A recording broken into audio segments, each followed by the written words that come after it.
Qu'est-ce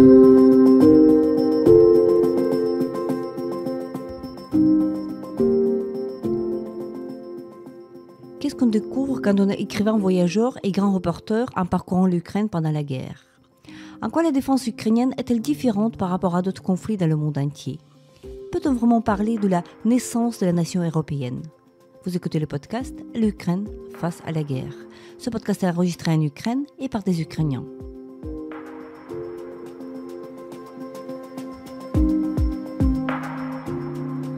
Dans ce podcast, nous racontons comment l'Ukraine continue à vivre et à résister face à l'agression russe. Nous proposons des analyses, mais aussi des témoignages. Nous essayons de vous faire comprendre l'Ukraine, son histoire, sa société et sa culture.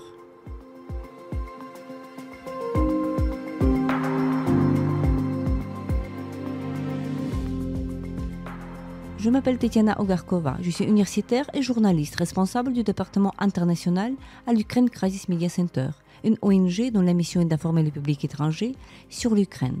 Avec moi, Olivier Weber, écrivain, grand reporter et voyageur, auteur de plusieurs livres, dont un ouvrage sur l'Ukraine, Naissance d'une nation européenne. Olivier Weber vient de rentrer d'un voyage en Ukraine. Il prépare un livre sur l'esprit de la résistance, avec un chapitre sur les Ukrainiens.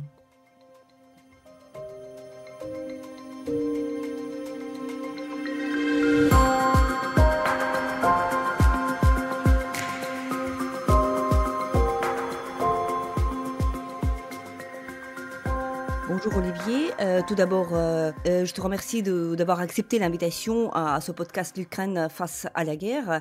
On te connaît comme grand reporter, comme écrivain qui a écrit d'ailleurs déjà deux livres on va dire, sur l'Ukraine. Le premier livre qui date d'il y a 30 ans, mais le livre récent Naissance d'une nation européenne qui est paru l'année précédente.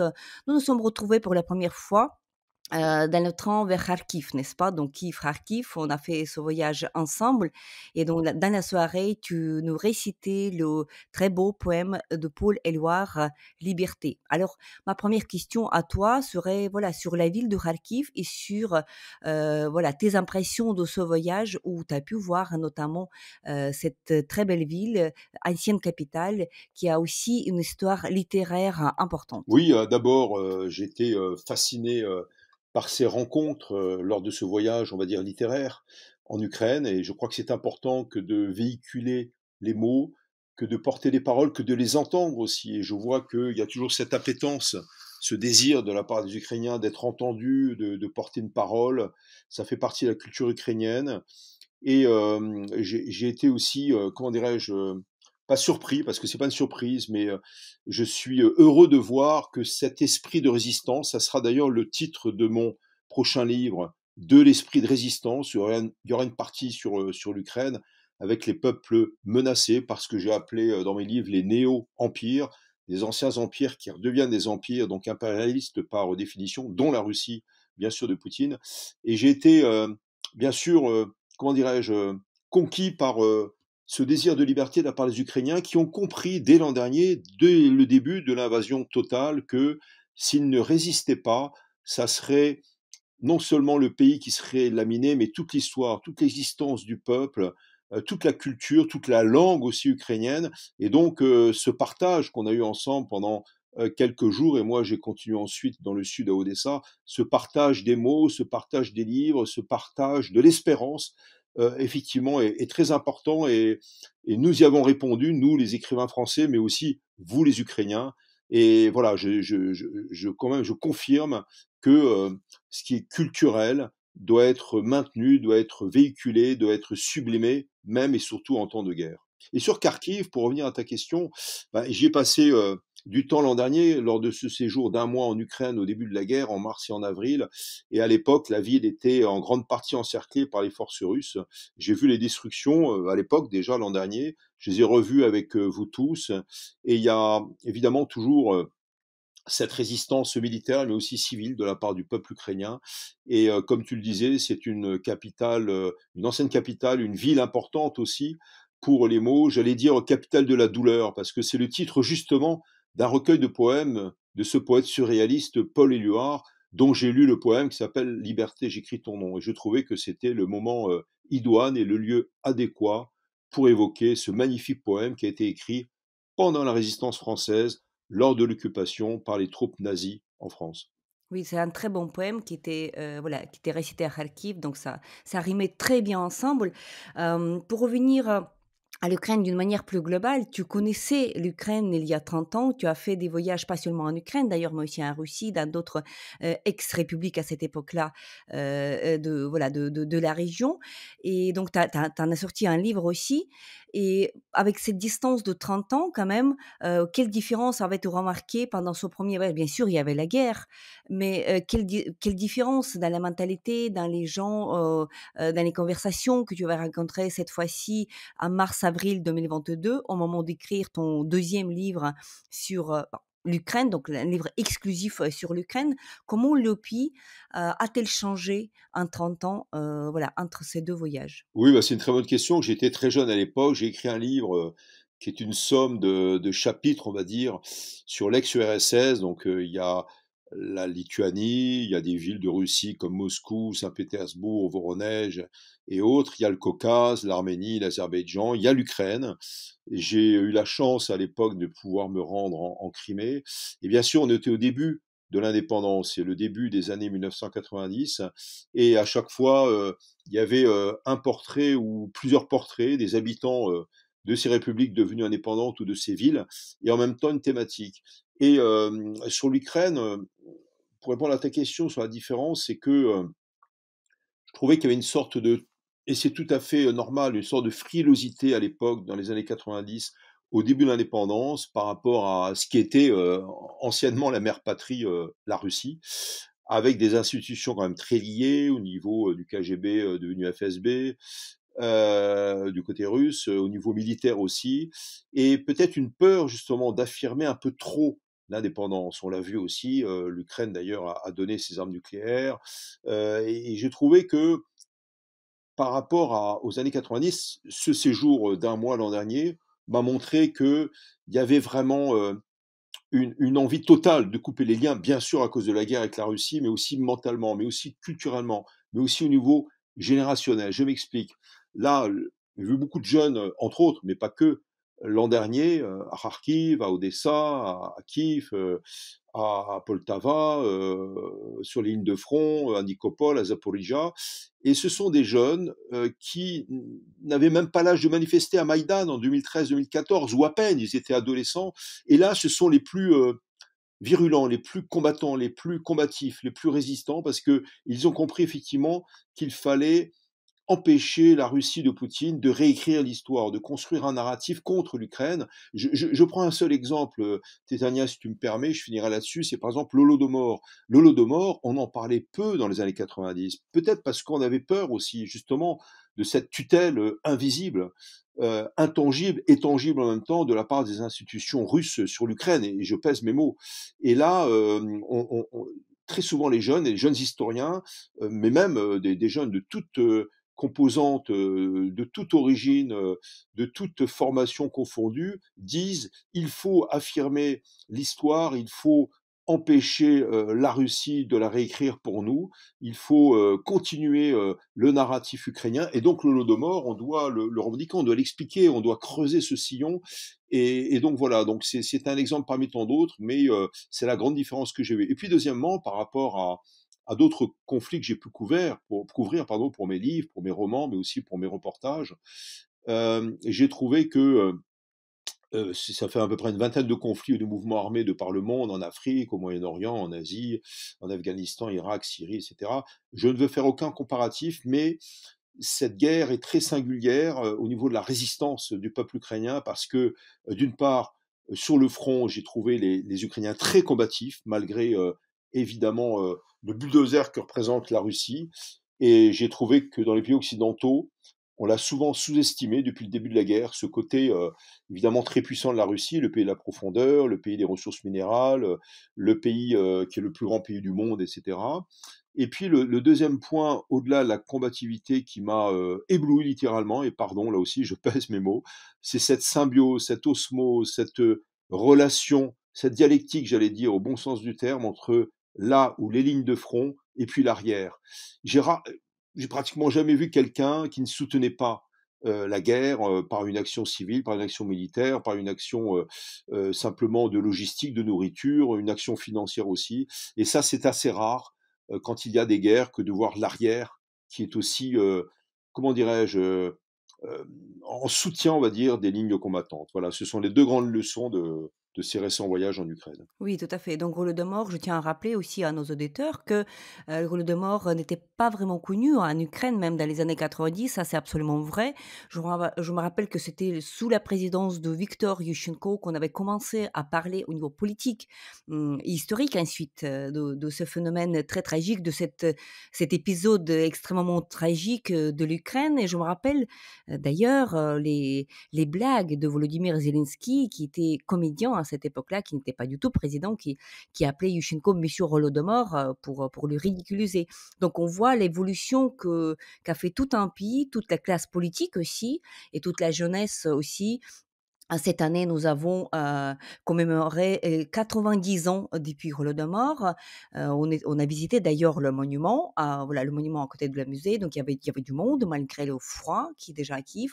Il y avait beaucoup de bougies. Donc je peux constater même au niveau quotidien que chaque année, on voit de plus en plus de bougies dans les fenêtres. Il y a une tradition de mettre des bougies dans les fenêtres chaque quatrième samedi de novembre pour marquer qu'on se souvient. C'est une invitation pour des morts, pour leurs âmes, peut-être de venir manger avec des familles. Donc voilà, c'est juste un geste de commémoration. Et chaque année, je me rappelle dans les débuts, il y en avait très peu. Aujourd'hui, il y en a beaucoup plus. Donc, c'est-à-dire que cette cruauté, cette agression russe qui est imposée à l'Ukraine, il fait aussi cet effet que les gens se souviennent davantage. Ils creusent leur histoire familiale. Ils s'intéressent à l'histoire puisqu'ils comprennent qu'il y a un lien entre voilà, ce mal impuni, hein, dans le passé et ce qui se passe aujourd'hui. Ça vient progressivement. Et donc, je te demanderais, comme je fais souvent dans ces podcasts, de revenir dans ta mémoire, dans cette petite matinée de 24 février 2022. C'était sans doute voilà, le moment du choc pour toi aussi. Et c'était, j'imagine, aux alentours de cette date, que la décision voilà, de voyager, de prendre la route, était prise par toi. Oui, oui, absolument, le 24 février, alors, je pensais qu'il allait y avoir la guerre sans y penser, sans y croire totalement, parce que comme beaucoup, j'espérais que l'arrivée massive des troupes russes, au nord et à l'est de l'Ukraine serait un coup de bluff de la part de Poutine. Certains services de renseignement occidentaux, ben, surtout américains, britanniques, ont averti que ce n'était pas un coup de bluff avant le 24 février. Mais j'osais espérer quand même qu'il y allait avoir un modus vivendi. Oui, oui, bah, évidemment, la décision a été prise. Je devais partir à la frontière afghane, donc avec l'Afghanistan.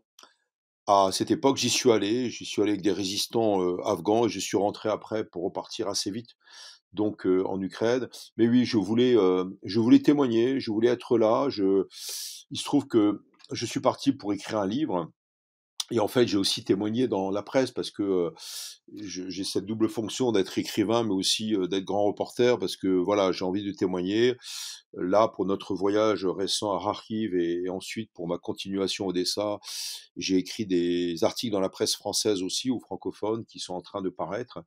Et le témoignage est important. Mais pour revenir à ta question, oui, oui, bien sûr, ça m'a marqué. Pour moi, il y avait 2 choses. D'abord, c'était la démonstration de ce que j'appelle cette résurgence, cette renaissance des anciens empires, donc les néo-empires. Il y en a 4 dans le monde.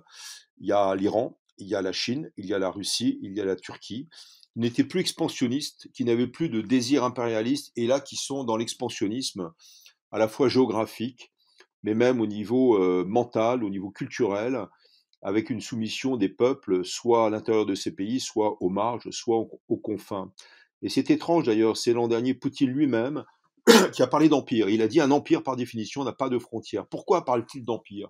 Pourquoi dit-il qu'un empire n'a pas de frontières? Donc c'est ce désir aussi, conscient et inconscient, affirmé, de conquérir, de conquête.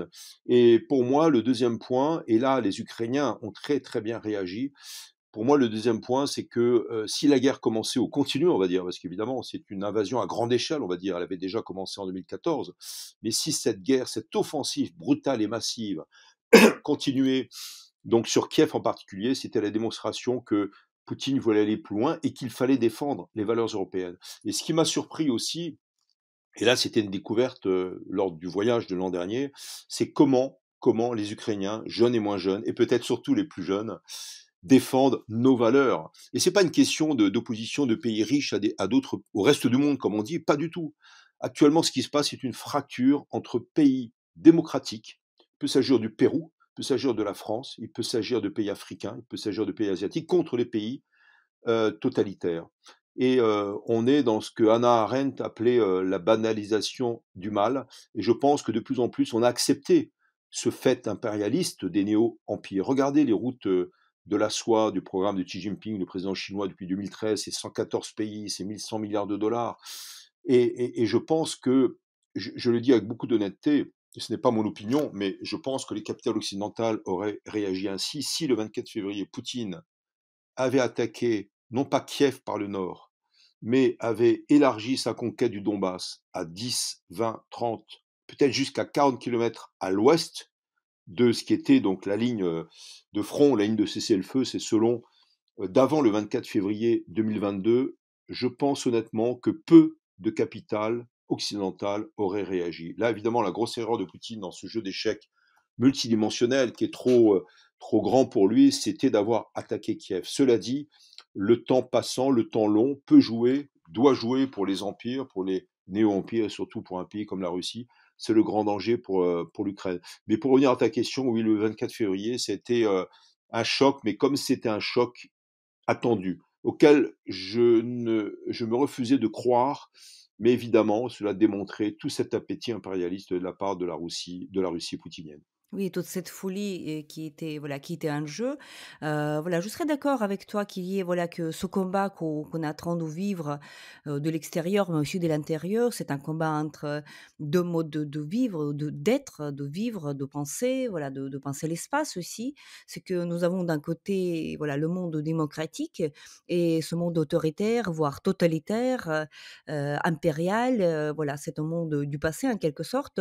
Mais, voilà, malheureusement, on dirait que pour l'instant, il n'est pas du tout évident que les démocraties arrivent à vaincre l'ennemi. C'est-à-dire que, on voit les hésitations, on voit des réticences, on voit une certaine lenteur aussi de la réaction. On voit surtout, la lenteur de la prise de conscience. Il me paraît que, plusieurs pays ont mis du temps à comprendre, la vraie échelle de ce danger que représente, la Russie. Nous avons, souvent du mal à expliquer aussi que la Russie va pas s'arrêter. Donc s'il y a des on parle de temps en temps, on commence à parler, notamment dans la presse, dans les tables rondes, dans les milieux diplomatiques, des négociations. Ce sont des questions souvent posées, aussi à toi, parce que tu es souvent aussi présent dans la presse, notamment française.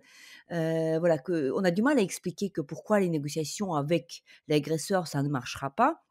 Donc, est-ce que, à ton avis, voilà, ce bloc, démocratique, si on peut appeler comme ça, bien sûr, elle est très hétérogène.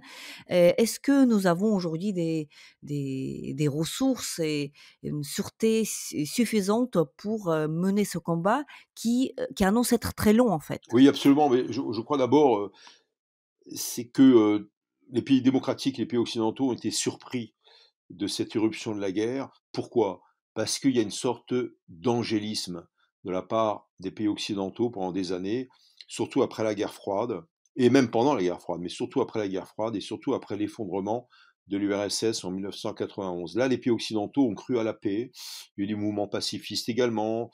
Les jeunes générations ne voulaient pas croire à la guerre, etc., etc. Plus jamais ça. L'Europe finalement et l'Union européenne se sont construites sur l'après-guerre, justement. Donc, il y a une sorte de cauchemar qu'on a voulu repousser. Regardez ce qui s'est passé dans les Balkans, justement au moment de l'effondrement de l'URSS.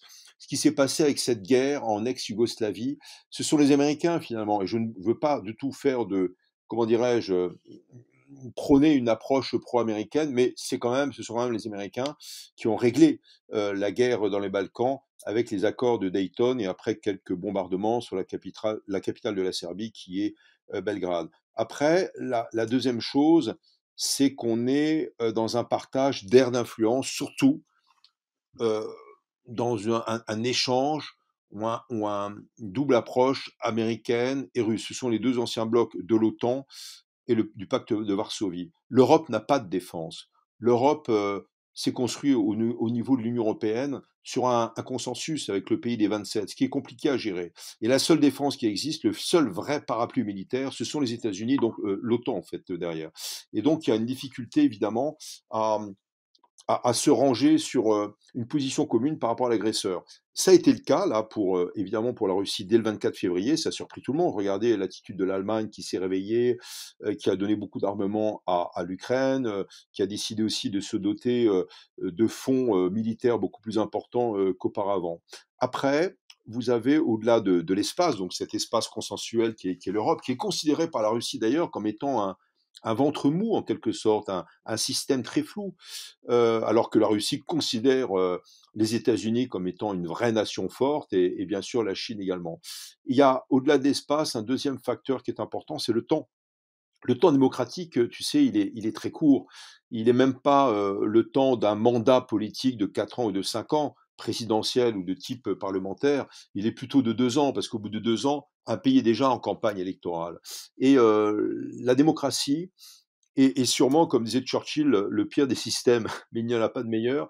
Et la démocratie a du mal à penser le temps long. Or, les dictatures et les néo-empires pensent sur un temps très long. Évidemment, parce que les dirigeants sont là pour longtemps, et même quelquefois, il y a une sorte de survivance par rapport à la pérennité d'un dirigeant. Regardez la Chine, regarde l'Iran en particulier. On est sur un mode de pensée politique sur deux, trois générations. Et là, effectivement, le temps long joue contre l'Ukraine, et je le dis très franchement, je le dis depuis le début de la guerre, pour essayer d'alerter aussi modestement certains dirigeants et les opinions publiques. Et le temps politique, le temps long joue pour la Russie.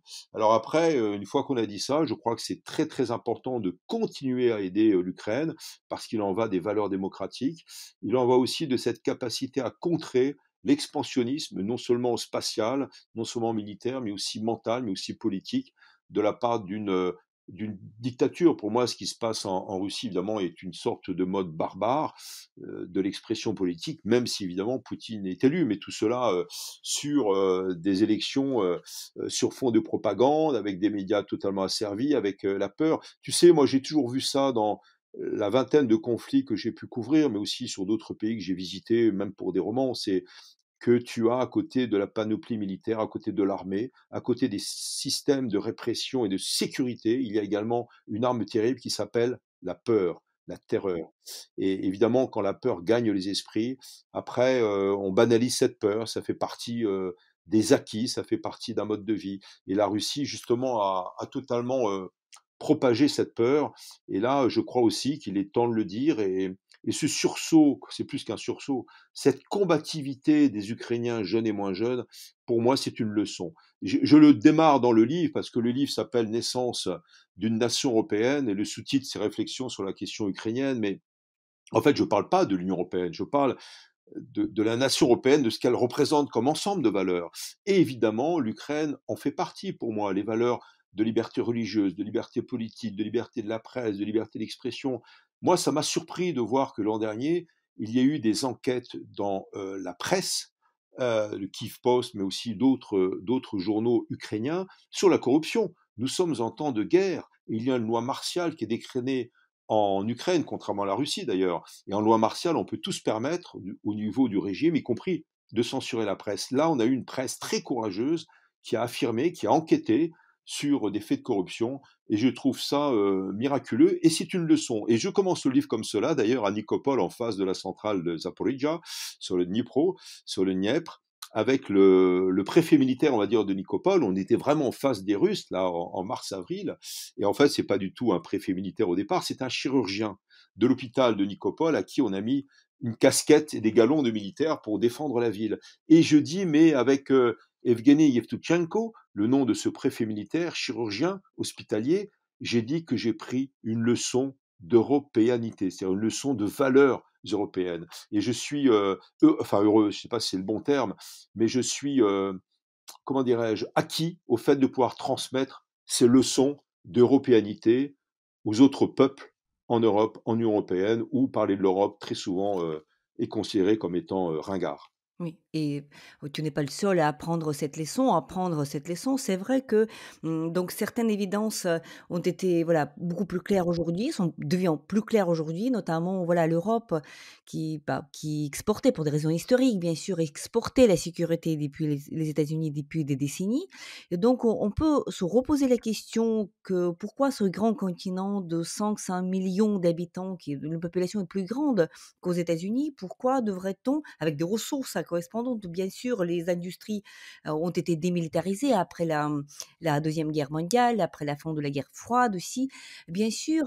Donc il y avait voilà cette approche que tu as appelée angélique, pacifiste en quelque sorte, mais et il nous arrive parfois d'entendre des discours, notamment tout récemment, il y avait ce festival de Cité Philo à Lille et nous avons entendu Étienne Balibar, hein, ce philosophe très connu français, qui a dit une chose qui nous a surpris parce qu'il a dit que, une démocratie armée, c'est une contradiction dans les termes et donc c'est une thèse qu'on n'accepte, pas du tout et donc je pense que c'est le moment aussi historique de comprendre que même pas uniquement l'Ukraine, mais toute l'Europe doit comprendre que oui, on n'est pas seul au monde, donc les démocraties ne sont pas seul au monde et pour survivre, il faudrait être armé, il faut être fort et donc comment relier, voilà, cette force, y compris force armée, avec, voilà, les valeurs que tu avais évoquées, liberté de la parole, l'absence de la censure, droit de la femme, droit de l'homme et cetera. Tout ça, c'est très important, mais voilà, on rentre dans un moment historique où on doit comprendre que la démocratie doit être forte pour survivre parce qu'en face d'elle, nous avons des ennemis très forts, des ennemis très puissants, des ennemis qu'on tu as absolument raison de dire que le temps, dans les régimes totalitaires, autoritaires, ils jouent pour le temps très long, donc ils disposent de ce temps dont les démocraties ne disposent plus. Oui, absolument, et je crois que ce qui a été dit au festival que tu mentionnais, c'est très grave, parce que pour moi, c'est du défaitisme. Si un Français avait dit ça en 1940, alors que Pétain prenait le pouvoir, pour moi, je l'aurais accusé de collaborationnisme. Tu sais, je reviens, là, j'étais encore avant-hier matin de Vichy, parce que nous avons remis le prix Albert Londres. Et d'ailleurs, le livre que tu mentionnais, mon premier voyage au Pays de Russie, c'est une somme de reportages que j'ai réécrits, que j'ai complétés. Je suis retourné en Russie pour ce livre. Mais au départ, c'était des reportages qui m'ont valu, quand j'étais très jeune, donc il y a 30 ans, effectivement, le prix Albert Londres. Et là, on a eu à Vichy le discours du maire de Vichy, qui était donc la capitale, on va dire, de la France collaborationniste, c'est-à-dire qui collaborait avec les nazis allemands et qui avait déménagé depuis Paris à Vichy. Et le maire a fait un très beau discours en disant, bah voilà, il faut contre cette mentalité de Vichy mettre en avant une autre philosophie politique qui est l'esprit de résistance. Pour moi, je l'appelle ainsi l'esprit de résistance, cette combativité. On peut être philosophe, on peut être écrivain, on peut être poète et prendre les armes. Je parlais de Paul Éluard tout à l'heure, qui a écrit des poèmes pour la résistance. On peut parler de René Char aussi en France, qui était un résistant qui a pris les armes pour combattre. On peut parler de Jankélévitch, qui était un écrivain philosophe juif qui a été résistant pendant la guerre. Et ça, c'est la démonstration de quoi? C'est la démonstration de la morale, c'est la démonstration de l'éthique. Et ça veut dire aussi la démonstration du courage. Pour moi, le courage est une des plus belles valeurs. Et je ne veux pas parler spécifiquement de sacrifice, d'aller jusqu'à la mort, mais le courage, oser prendre les armes, oser prendre sa plume aussi. Écrire, ça peut être aussi un acte de courage. Dire en revanche qu'il ne faut pas s'armer, parce que c'est contraire à la démocratie. Pour moi, c'est un esprit collaborationniste, un esprit défaitiste. Pourquoi?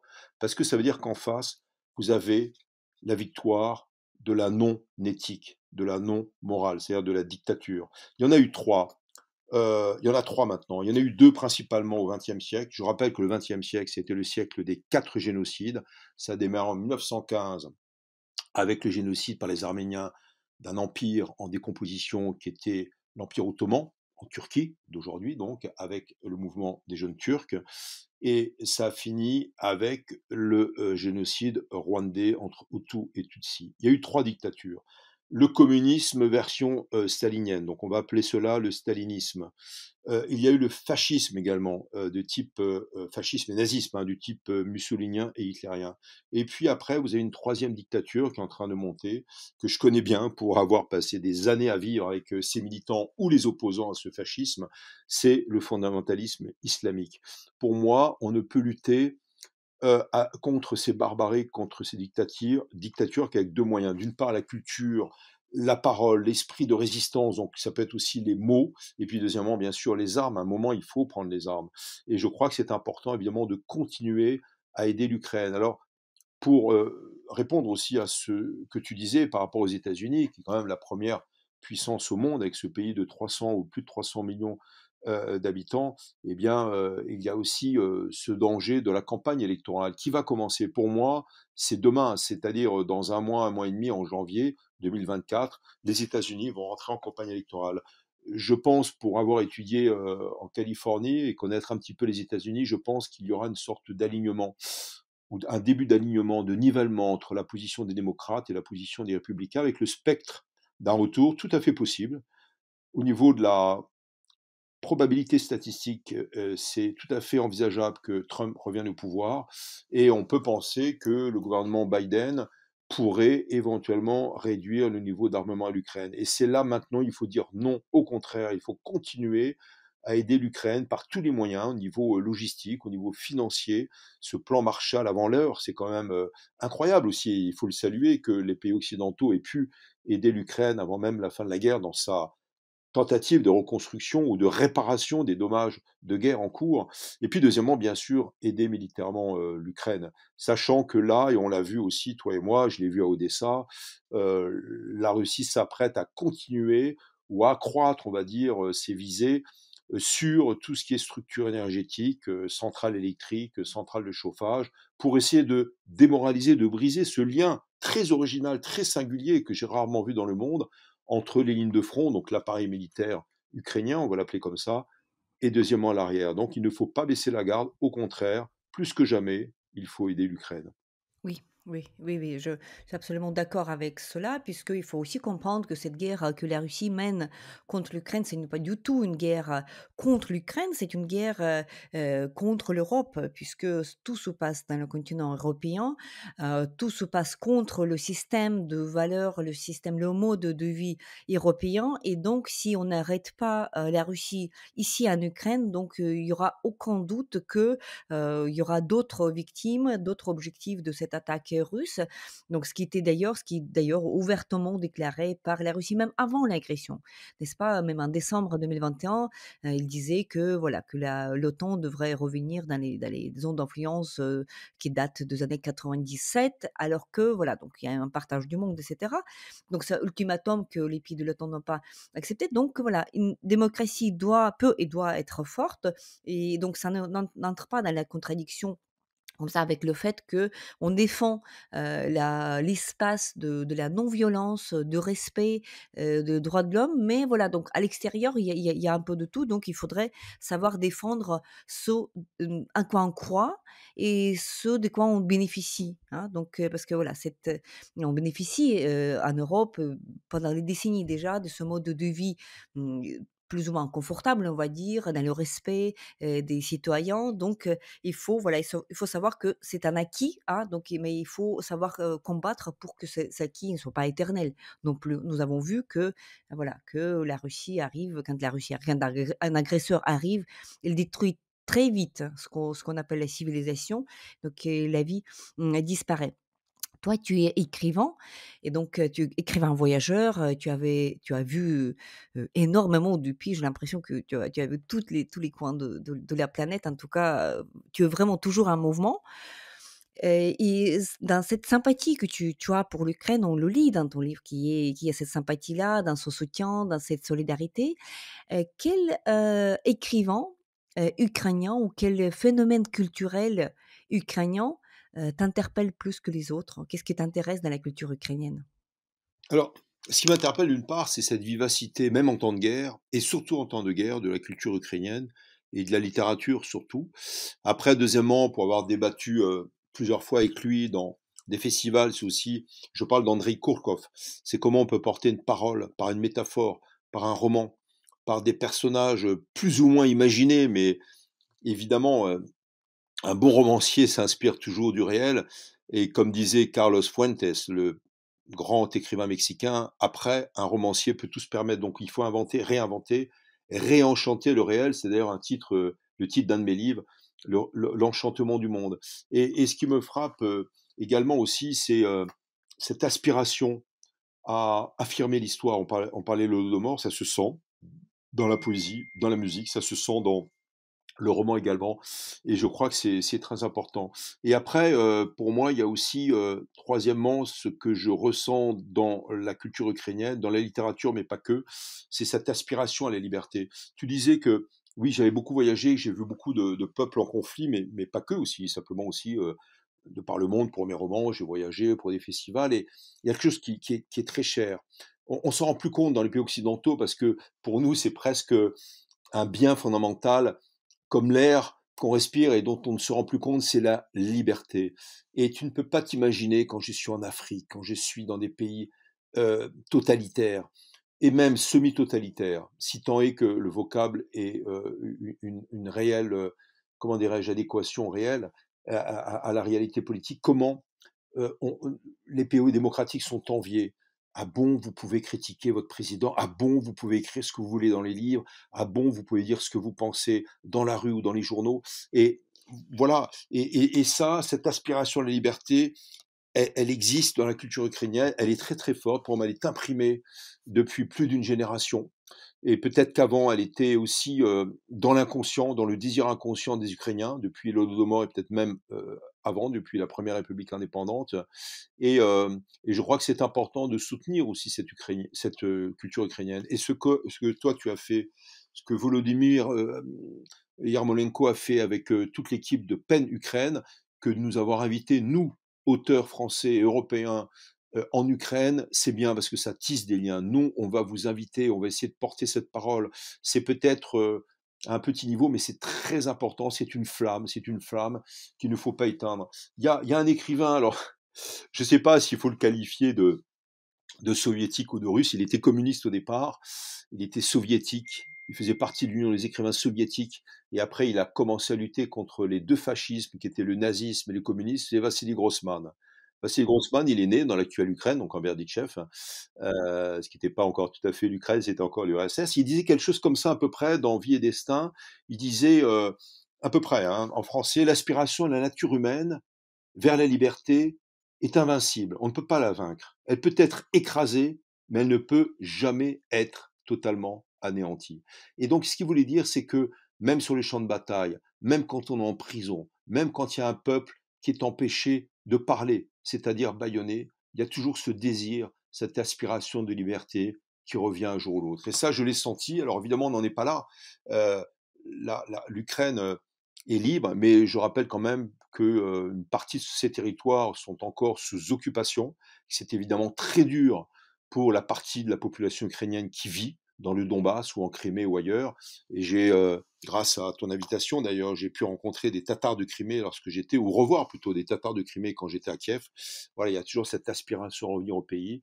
Et voilà, donc pour répondre à ta question, cette culture ukrainienne est très vivace, elle est très libre, elle est très aussi inscrite dans la résistance civile et militaire même quelque part, parce que la parole ou l'écrit, ce sont aussi des armes. Et puis troisièmement, voilà, je le redis aujourd'hui, je veux absolument qu'on continue à créer des liens entre vous les Ukrainiens et les Ukrainiennes et nous les Européens, et vous continuerez à nous à apporter ces valeurs très haut de la démocratie et des libertés. Merci beaucoup, Olivier, pour cet entretien très enrichissant. Ma toute dernière question, toute courte, je sais que tu aimes des villes, certaines villes dans le monde, comme tu voyages beaucoup. Quelle serait ta ville préférée ici en Ukraine? Serait-ce Kiev, Odessa ou Lviv ou Kharkiv peut-être? Ah, c'est une question difficile parce que je ne veux vexer personne, mais je dirais Odessa parce que c'est une ville monde. C'est une ville qui est ouverte sur la mer, même si cette mer est minée. Et ça sera d'ailleurs la fin d'un de mes reportages dans l'Express sur Odessa. Je vois sur une plage, en sortant du port la nuit, alors que le port, venait d'être bombardé par des missiles. Moi-même, j'ai pris des missiles pas très loin de l'endroit où je me trouvais. Enfin, je les ai pas pris sur moi, mais c'était à quelques rues. J'étais, fasciné aussi par, le calme de beaucoup de jeunes Ukrainiens, Ukrainiennes et donc là, sur la plage, il y avait un jeune pianiste qui jouait. Il dit: «Je joue tous les soirs au coucher de soleil face à la mer. Mon piano est droit là, devant la mer, sur le sable. Il y a plein de monde autour de moi. Je joue pour dire non à la guerre, pour résister, pour dire non à l'invasion de la Russie». Donc c'est très beau. Odessa, pour moi, voilà, c'est une ville-monde, c'est une ville ukrainienne, en même temps une ville qui est ouverte sur les autres cultures. Et on me l'a dit là-bas, on me l'a dit plusieurs fois, on me l'a dit, mais on veut rester une ville composite, cosmopolite, on ne veut pas oublier nos racines de toutes origines, on veut garder cette ouverture sur le monde. Et puis quand même, voilà, donc ça c'est ma première ville, et je pense que c'est important aussi de mieux la faire connaître à l'étranger. Et puis deuxièmement, quand même, je suis toujours étonné par Kharkiv aussi, voilà, peut-être moins par la beauté de la ville, qui est aussi une ville qui a été très bétonnée, parce elle a grandi très vite, et c'est normal, mais par son âme, par son esprit, par sa résistance, par sa culture. Merci beaucoup pour cet échange, cette conversation absolument passionnante. Je tiens à rappeler à nos auditeurs qu'à partir du mois de février, vous pouvez chercher dans les librairies le nouveau livre, voilà, d'Olivier Weber, qui s'intitule «De l'esprit de la résistance». Il y aura des illustres écrivains et philosophes dedans, avec Camus, Sartre, Grossman, Montaigne, mais il y aura aussi, si je ne me trompe pas, un chapitre sur, les Ukrainiens. Tout à fait. Merci beaucoup Olivier. Merci à toi.